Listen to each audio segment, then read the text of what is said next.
దైవ మర్మములు సహోదరుడు భక్తసింగ్ గారి యొక్క అనుభవంలో దేవుడు ఆయనకు బయలుపరిచిన దైవ మర్మములు ఈ దినభాగము డిసెంబర్ 13 చదువుచున్నాను.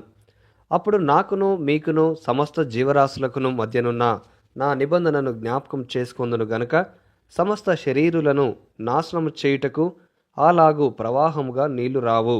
ఆదికాండము 9వ అధ్యాయము 15వ వచనము. రెండవ నిబంధనను దేవుడు నోవాహుతో చేసెను.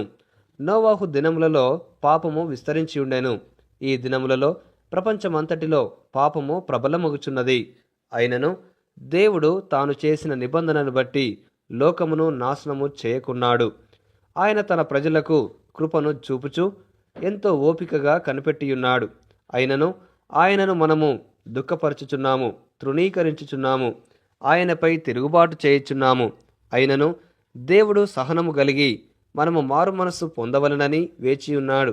మనం తగ్గించుకొని పాపములను ఒప్పుకొని ఎడల ఆయన తన నిబంధనను బట్టి మనలను క్షమించును. మన పాపముల కొరకై జలప్రలయము వచ్చి మనలను నశింపజేయవలెను. అయినను ఆయన మన పట్ల కృపను చూపుచున్నాడు. మన పాపములకు తీవ్రమైన శిక్షను పొందతగిన వారమైనను ఆయన మనలను క్షమించుటకు ఎల్లప్పుడూ సిద్ధముగానున్నాడు.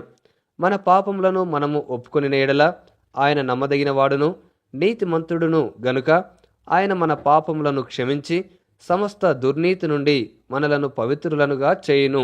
1 యోహాను 1వ అధ్యాయము 9వ వచనము. ముగింపు మాటలు.